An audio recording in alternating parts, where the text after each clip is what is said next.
My name is Tom Mourmouras. I'm owner of Fiscal Therapy Financial, which is a cannabis business consulting firm. I'm also the president of the Maine Commercial Growers Association, which is a nonprofit trade association comprised of commercial cultivators, medical marijuana, adult use marijuana, and industrial hemp.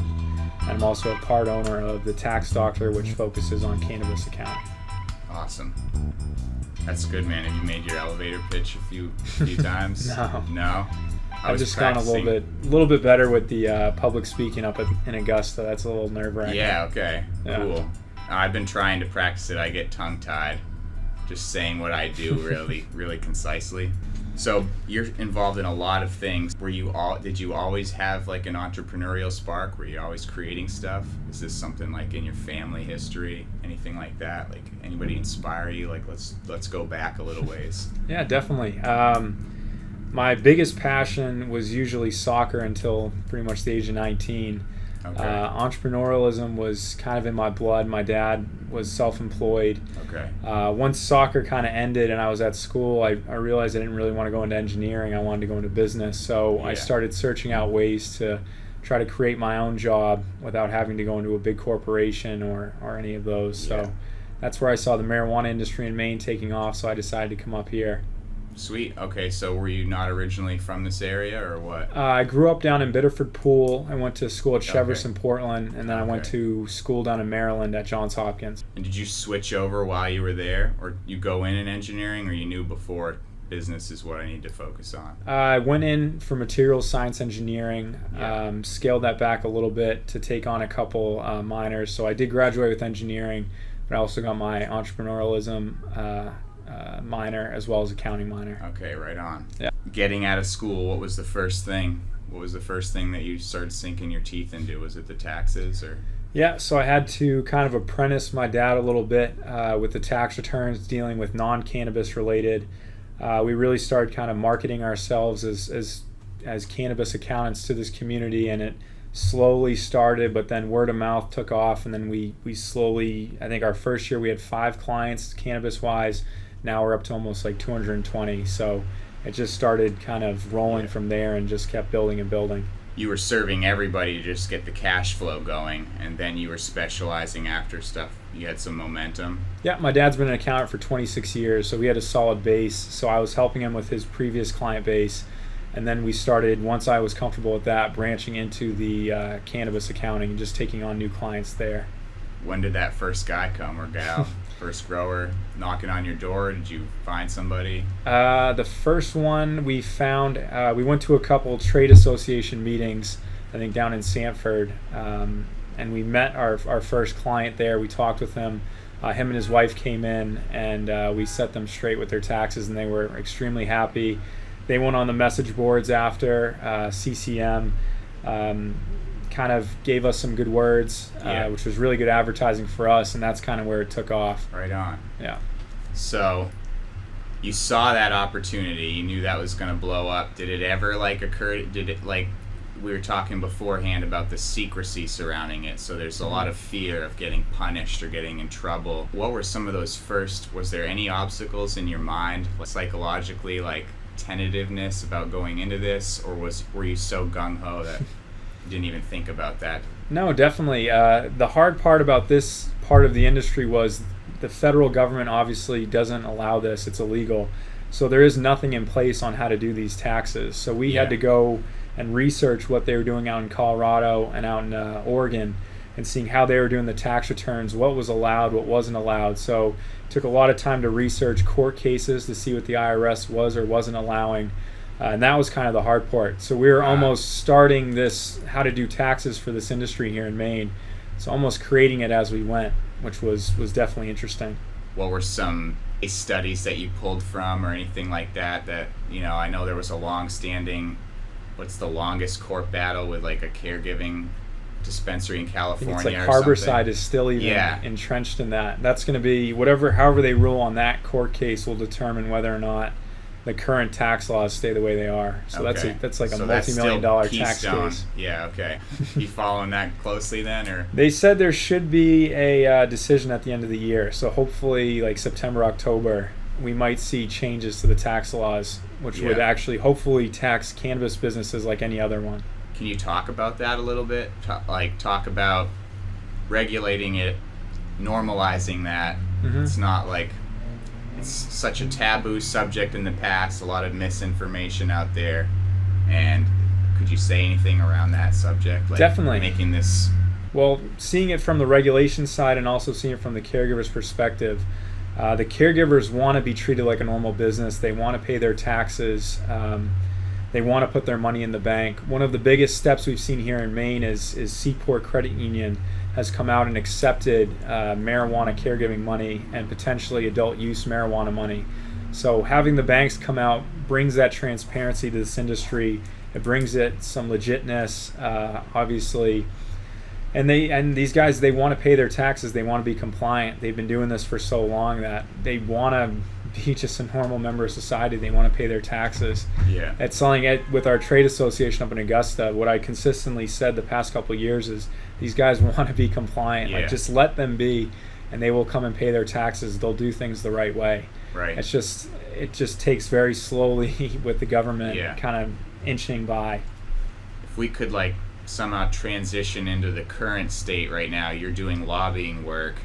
There's a tug of war going on, as I understand it, from more of the large dispensaries, which are like one entity, right, for most of them. There's one business that owns 4 of the licenses, and then there's 4 other individual licenses. Okay.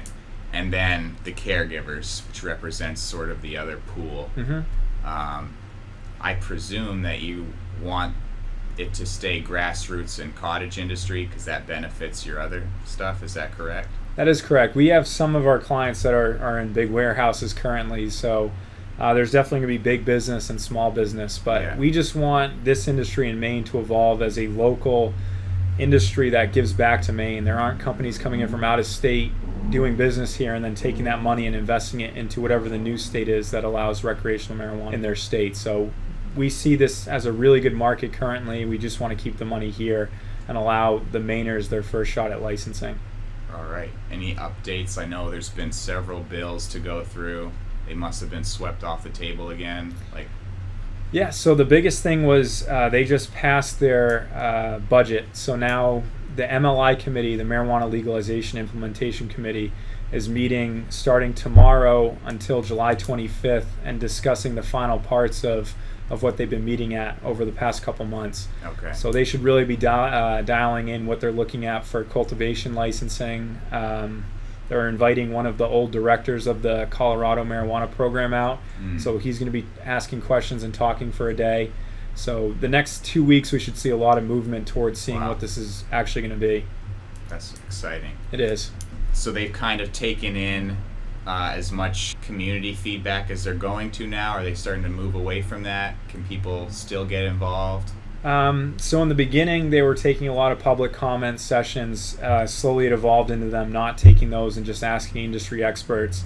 And now it is at the point where they're either bringing in consultants or they're just discussing amongst themselves. They might call 1 or 2 people up to answer, but now it's mostly just up to them. You can still always, though, email your representatives that are on the committee and try to reach them that way, though. Cool. I'll try to link that up. Just speaking personally, what's your gut feeling? You think it's going to go good for Mainers as a citizenry, or? Definitely. We've been cautiously optimistic so far with the viewpoint of this committee. So whatever they give as their suggestion, it then moves on to the bigger legislature. So most likely whatever they put in, the rest of the legislature will go with that. And what we've been hearing from them and what they've been consistently saying is they want to keep this for the smaller business and keep this Maine. So putting residency requirements in. If you've been a caregiver, you get first shot at licensing. And trying not to limit the amount of licenses they give out. So as long as your town kind of allows you to be there, the state will most likely allow you to do business there as well. Okay.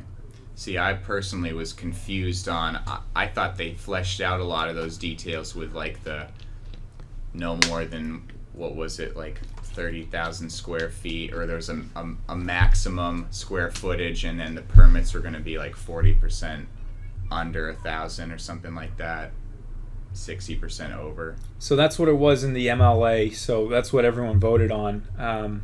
The ironic part was that during the time when they were trying to market their Yes on One, they said this language couldn't be changed at all, when in reality they could change every part of this when they wanted. So Okay. just because that's the language, it most likely won't stay that way. Yeah. So this committee can pretty much scrap that and come up with whatever they want. Wow. But initially it was going to be limited to 800,000 square feet, Mhm. where with max licenses would have been like 126 licenses. Yeah. And there's 3,200 caregivers right now in Maine, so I'm assuming a lot of them wouldn't have been getting we're any looking license. at more of an uncapped potential. That's pretty exciting. Mm-hmm. Paying taxes is one of the big requirements, though. You have to be paying your sales tax, Yeah. and be just compliant with the state and have been operating in the state, but you should be all right. Right on. Is there anything that's been itching on your mind to bring up about this conference? There's a lot of fear out there. Like, there's a lot of people that secrecy, they don't want to talk about it, or like doom and gloom, like it's going to get stripped away. Like, anything else? Yeah, I guess that? my final comment would just be I have confidence in this industry here in Maine. I'm giving a proposal to to that committee on Tuesday about kind of using a new model based on production, which hopefully would lead to kind of being an export state. Sick. So if we did see federal legalization in the next kind of 5 years, I definitely could see Maine being one of the better export states to try and go down the coast with, if they That'd be allow us awesome. to. So I do have confidence in this industry. We should be a staple of this moving forward. That's awesome. Got my wheels turning. I love that Skip is over there, doing the shipping container thing. And I heard they built a cold storage facility over there. I believe maybe it's done for like produce, stuff like that. Interesting. So that's exciting to me as an agricultural advocate, because we really lack infrastructure, but we have such a strong resource base that we could totally be a global. And I know for all sorts of stuff. Canada's exporting a lot of cannabis to Europe. Really? And I think to maybe Australia as well now. They've kind of gone ahead of us on this curve, but Wow. I think the U.S. could definitely catch up. And definitely with the, I know you want to talk about hemp in a little bit, but Yeah, we can go off. no, I'm saying that's a good transition. Is the America, I think, imports $500 million worth of hemp products every year. I know we buy a lot from Canada, some from Europe, so I think Maine is really going to see a nice little upturn or uptick in agriculture with industrial hemp. Yeah, that's an incredible fact. I think anybody that's savvy, but speaking to the audiences that aren't savvy, like, there's so many uses for that product, and we are getting it all from outside, even though we have so many people producing products with it. Or in your particular operation, do you guys have a goal? It's focused around research, right? As I understand it. So the biggest part of our research, so there's a couple parts that we're looking at with this one. The first one is the seeds. Currently, there's no certified seed program in the state of Maine. So we were hoping to do research and test our seeds in every single hardiness zone in Maine so that we could establish a certified seed here in the state. So we'd actually have a market that farmers could come purchase certified seed without having to go to Colorado, Oregon, these other places. Yeah. So that's one part of our research. The other one that we're doing up in Aroostook County, one in Holton and one in Frenchville, is we're laying hemp down on these potato fields, using it as their cover crop and seeing if we can actually put back nutrients into the soil while also getting a crop out that's somewhat valuable, instead of like alfalfa or wheat, which is just kind of, it puts nutrients back in them, but they don't really sell anything from it. Right. So if this hemp works and it puts nitrogen back into the soil, this could be a really big boon to the potato farmers up there. So that's another one of our really big research points. That's pretty exciting. There's a lot of abandoned potato fields up there because there's just tons of land. It's crazy. Can you go into detail for the you're testing the seed to check its viability per zone? So what are the other parameters you need to get around in order to have a certified seed? Are you trying to inspect the seed? Like, are you trying to create the body that inspects it, or All right, so for certified seed, pretty much all you need to do is you test it in each different hardiness zone. So you might have Holton, Maine, which gets 10 degrees colder 2 weeks earlier than down here in Biddeford, where our other plot is. If the THC percentage of the one up there stays below the threshold to keep an industrial hemp, then that would pass in that hardiness zone. If it does the same thing in Biddeford, it passes in that hardiness zone. So we're just making sure that in every single zone of Maine that our seeds won't go above the federal 0.3% THC. Right. So as long as we can prove that, then we'd have the research to prove that this is a certified seed.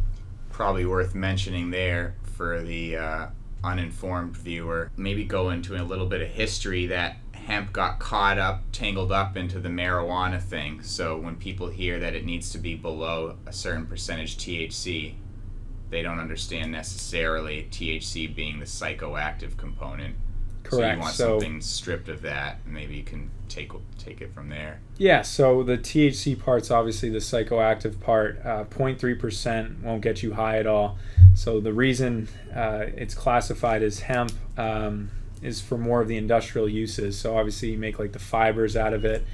There's some research this summer here in Maine that's looking at the medicinal part. So out of the flower you can get CBD oil, which is actually medical. It makes you feel good, but it doesn't get you high. So as long as you can keep that under that 0.3% THC threshold, you should be good.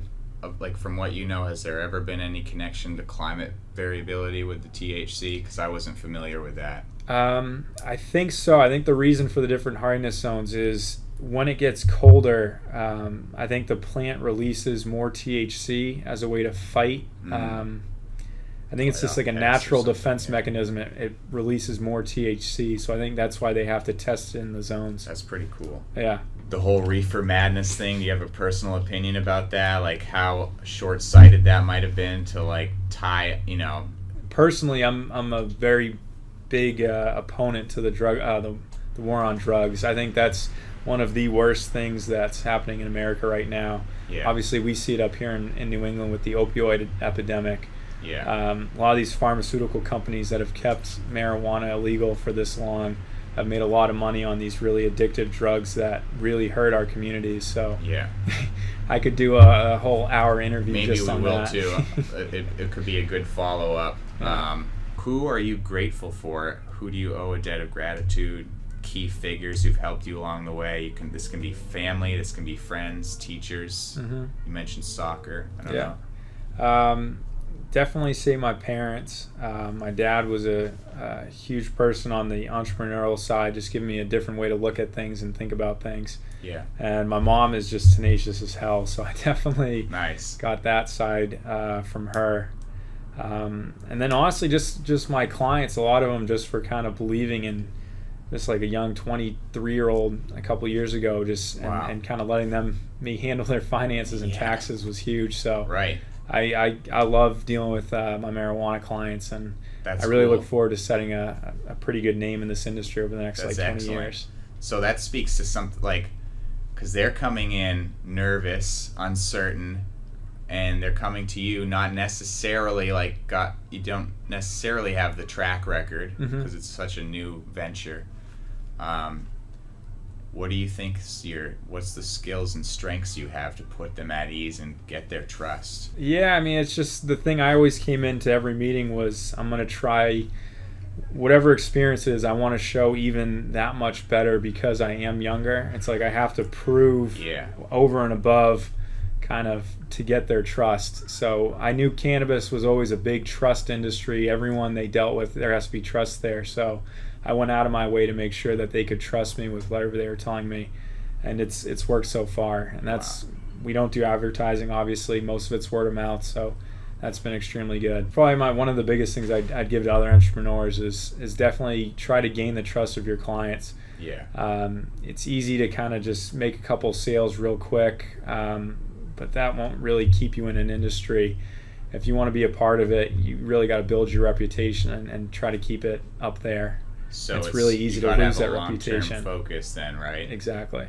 What are any anecdotes or any special interpersonal things when people hear that and they go out and they want to start, maybe they have no experience in relationship building. Is there anything like, you have a philosophy on like hospitality or service or anything like that you think contributes to those good relationships? Yeah, definitely. I mean, I wouldn't, I don't think the saying like the customer's always right, I don't know if I necessarily believe that. Yeah. But as long as you just kind of, you show them that you have their back, that you're looking out for their best interests, and you're going to give it like you're 100%, I think they can kind of tell.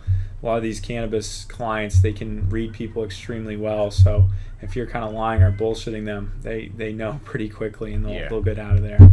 Yeah, and in today's day and age with social media and stuff, it's like the opposite of that, a bad reputation or breaking trust. It spreads extremely quickly. Yeah. Are there any attitudes, wrong beliefs, or bad information that you were unaware of were holding you back early on, like as you got into this industry, as you started these new ventures? The opposite question could be, was there any like epiphanies, insights that like unlocked things and really helped you level up from just being like, just getting your feet to where you are now, where you're expanding into different realms? Yeah, kind of. I mean, it was obviously it was slowly building, just bringing the client base on. I never thought I'd be kind of getting into politics and trying to influence the legislature on making this friendly for Maine and friendly for small business. So that was kind of the epiphany, was, hey, maybe I already have these clients here, I might as well try to bring them all together and try to put a dent in this industry up here. And then what was the first part? First part was the opposite. So like trying to think of a good example in my own life where you were a certain way of thinking that was holding you back and you didn't even realize it. Like, and I could go meta here. The difference between like a scarcity mentality and an abundance mentality. So when you're totally operating under everybody's got their own nut and they're not going to share with me, there's not enough out there, so when I get mine I'm going to hold on to it, versus there's so much out there, like I just have to think of a way to help people, or seeing opportunity versus protecting what little you have. Okay, yeah, kind of. So like in the beginning, obviously it took a lot of time and research to figure out how to do these tax returns. So we were kind of very shielded and definitely trying to keep those trade secrets to ourselves in the beginning while we were trying to bring the client base on. Now recently, now that we have almost too many clients, we give like seminars to other tax accountants, and we do like some lectures up at the trade shows, trying to give back to some of the just like free information to some of the caregivers on how to get set up with this stuff. Yeah. So it's not as much trying to be like, well, we had to do all this research, figure this out, we want to keep this to ourselves. Now we're just kind of trying to help people get into this industry and stay compliant. Okay. I think that's kind of that's good. There. So like you started thinking more collaboratively than competitively. This is something repeated in a lot of entrepreneurs' stories, where they were like, at first they're like, oh, my golden nugget idea, versus I can't tell anybody, they'll steal it, versus telling everybody to get their feedback and like maybe have them improve the idea. So you like, it's a total shift. Yeah, I would say I'm still closer to the first one, but it was just giving up a little bit of that just to kind of give back to the bigger community. Yeah. But I'm always going to be extremely guarded. Yeah. That's just how I am. It's just my personality is, unless I like really trust you, I won't give you too much information. Right. But no, it's good to see. We always want people in this industry to do it the right way. So I'm glad we're getting some of this information out there, and I think there's a couple more accountants that are stepping up and doing this well as well. Okay, sweet. Yeah, that's cool. Yeah, it's a part of it. I know my girlfriend's father, who lives down in Memphis, has always asked me like, why don't you go down to Massachusetts, or why don't you try to expand out of state? And it's just kind of like, I love Maine. I'd rather just have more of this market up here and set up our state well. But yeah, I guess the longer term goal is, once everything is set up here in Maine, and just doing some consulting out of state and just helping other ones set up. But that's, I mean, with the proposal I'm given on Tuesday to that committee, it's a brand new way to license cultivation. So it's based on production instead of like square footage or plant counts. So the craft beer industry, they do it on production. So it's how many barrels of beer you produce. So we're trying to come up with a way to license cannabis by how much pounds you produce for the year. Yeah. So if this goes well, I'm assuming that hopefully other states would want to take this instead of the canopy or plant count. Yeah. Which would be extremely cool. That would be awesome. Yeah. It's really novel. Just thinking about other people out there struggling, like people are still looking for jobs. There's not a lot of jobs out there. Maybe they're having trouble paying their bills, so they're broke, stuck in a dead end or a rut. Just your opinion, what do you think's holding them back from creating a new opportunity for themselves? Yeah, I mean, sometimes it is luck if you get a couple lucky breaks, but I mean, honestly, a lot of it is hard work. Yeah. You could work really hard for someone else and get paid a salary and do it that way, and you may or may not move up that way, but I'm always a huge proponent of trying to pick your own little niche and just kind of working your ass off to get to that, whatever that is in there. In the beginning, it definitely sucks, and you definitely have to sacrifice, but I think it is worth it. Once you do it, or if you do get to that point, it is very satisfying to say, like, this is what I created, this is my kind of niche. Yeah. It's just kind of just working your ass off and understanding there are sacrifices on the way. Do you have any recommended resources they could turn to? Start getting the right information or educate themselves? Yeah, one thing I still use is the MIT OpenCourseWare. Yeah. So MIT's business school puts their courses up online for free. Okay. So you can actually get the syllabus, you get every single lesson that they have. So I think I was looking into like a commercial real estate course, so I went through that with MIT. So I mean, you get like a world-class education that they just put online for free. So I mean, that's free incredible, resource you can use to just kind of learn and see what you do like or what you don't like before you spend money trying to get into that industry any bit more. So I think that's a great first step. So that makes me want to sidetrack to the college debate. Like, if college is even worth it, you graduated, but like the knowledge is free out there now. So I don't know, would you recommend college for people? Or I got lucky. I got a very big grant because I played soccer. Okay. If I had to have paid the full amount for school, I probably would say no. I probably would have tried to get into a trade or into a niche before that. There was definitely some really good things I got out of college that I wouldn't have gotten any other way, but if I had to pay that full amount, I don't think the value was there. Wow. I'm not a college advocate myself. It's a shame there aren't more, like, trade schools aren't a bigger thing. Yeah. Like, I'm a huge fan of apprenticeships. I think apprenticeships, that's probably one of the best ways, I think, for new entrepreneurs is if you're not going to try and do it on your own and go through a lot of those bumps, is to try and link up with someone who's doing it somewhat well, offer your time for free maybe just to learn from them. You learn a lot quicker from them than you would learn anything in like a book. So I'm a huge fan of apprenticeships. I think that's the best way to go. Awesome. Any other general advice or words of encouragement for newcomers out there, and despite any age or economic background? Yeah, I mean, I know it probably comes back to it. Just kind of work your ass off. It's sacrifice and work your ass off. Especially with the cannabis industry, a lot of it is just not very pretty work. Everyone sees the kind of end product and the end, whatever like the final product is. I don't think a lot of people realize all the bullshit that it takes to finally get that product. Yeah. I mean, just like all the cleaning, all like the trimming, the shaping the plants, like just all that stuff. True farm work. Yeah, exactly. It's farming. So I mean, it's whatever you do, there's really no shortcuts. You do have to kind of work your ass off. Yeah. And just don't be afraid to ask for help. That's something I kind of have a problem with, is I try to do everything, but there are some things I need to kind of let go of and ask for help in certain areas. Interesting. Has there been anything you've started Delegate? Because I'm starting to think, I mentioned I need to delegate my house cleaning. Mm-hmm. Is there anything you've done like that? Have you been able to expand? Yeah, so I've hired a full-time grower for my side little caregiver business. Mm-hmm. For the trade organization, I hired an intern that dealt strictly with like the website, all the social media stuff. I'm in the process of hiring an assistant for my consulting, so to try to eliminate some of those hours and phone calls and emails and that stuff. Yeah, it's just it's hard.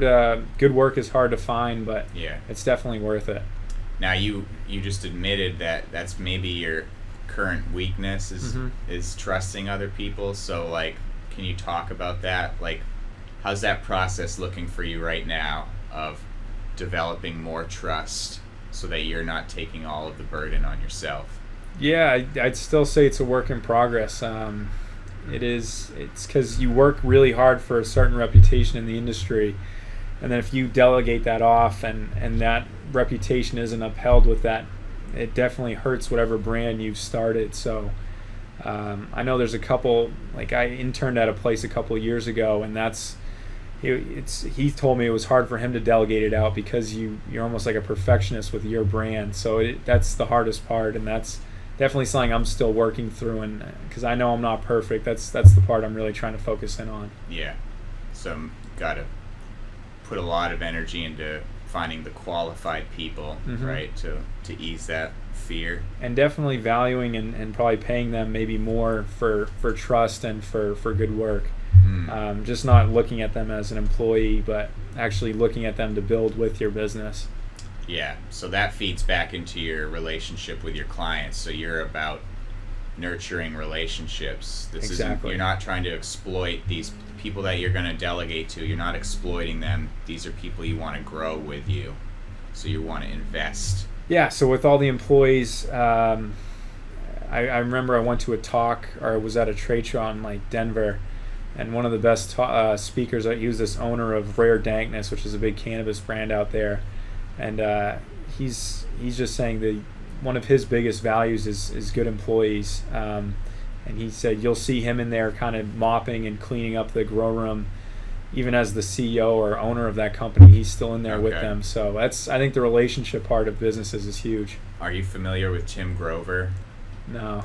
Okay, so he was like he is an elite level trainer. He trained Michael Jordan, Kobe, LeBron, I think. Maybe that's not right. But a lot of the guys on the top of their game in the NBA specifically. And he has a book called Relentless, which now I'm going to forward you some of this stuff. Definitely. He, interestingly, he has 3 categories of people that produce. There's the coolers, there's the closers, and then he puts at the highest the cleaners. And what you just described was like fits his definition. The cleaner's the last guy to leave. Yeah. And is still mopping the friggin' bathroom floors when everybody else calls it in.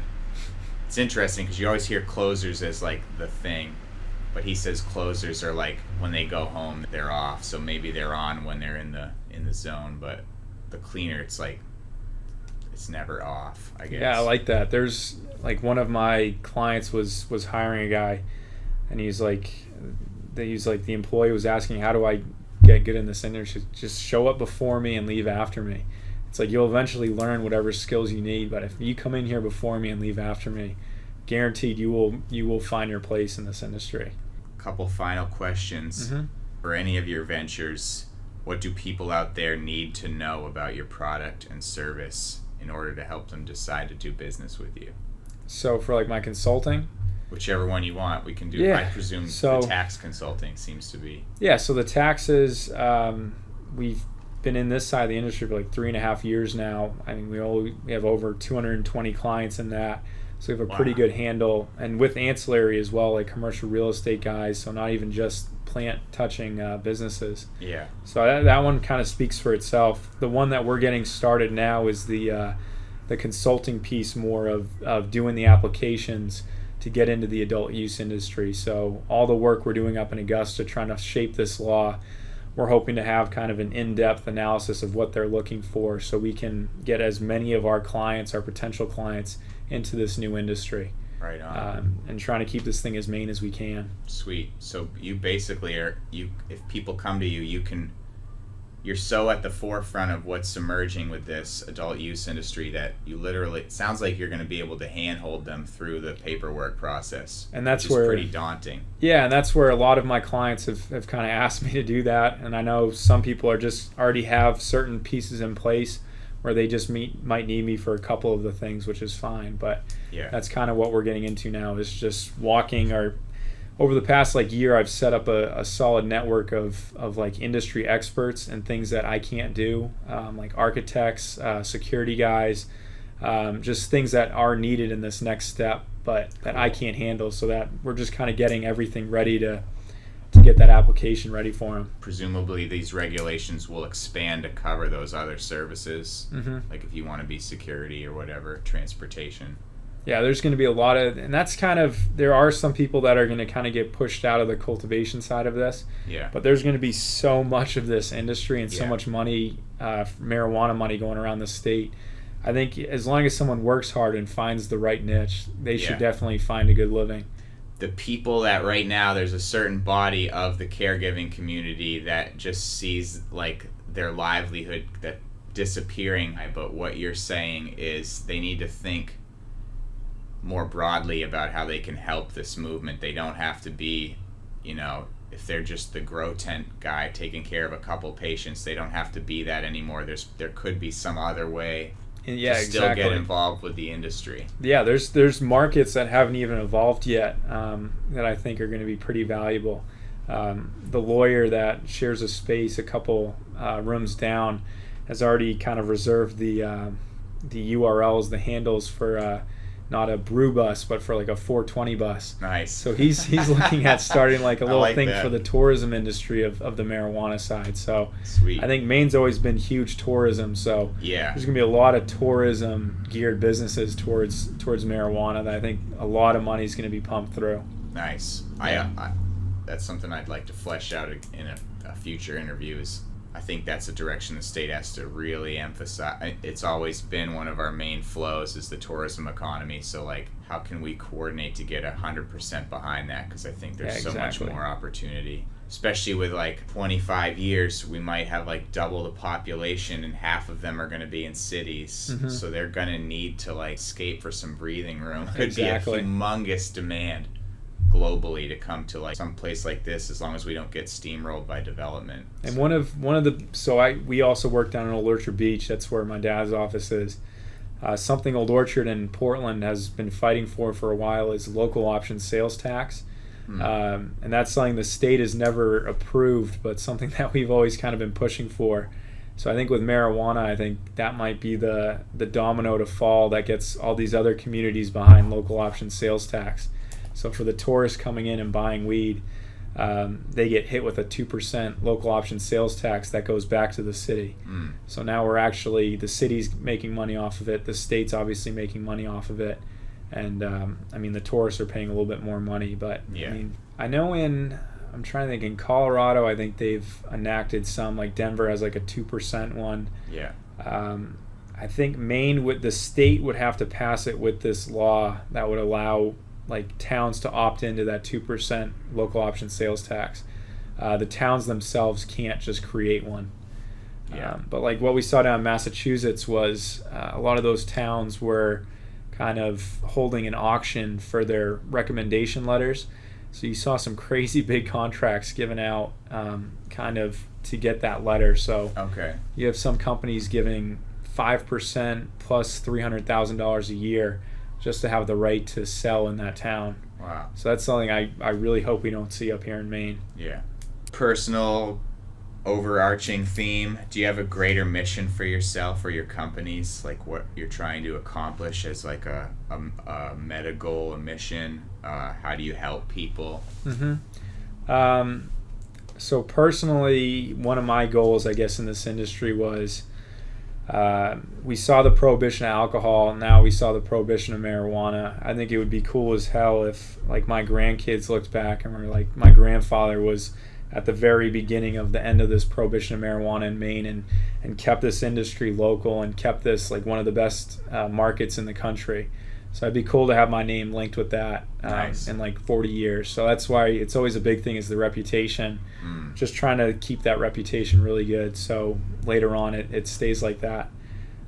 Business-wise, obviously stays along the same way. Trying to help these local small businesses stay in this industry here in Maine as we see a lot of big businesses circling the national market.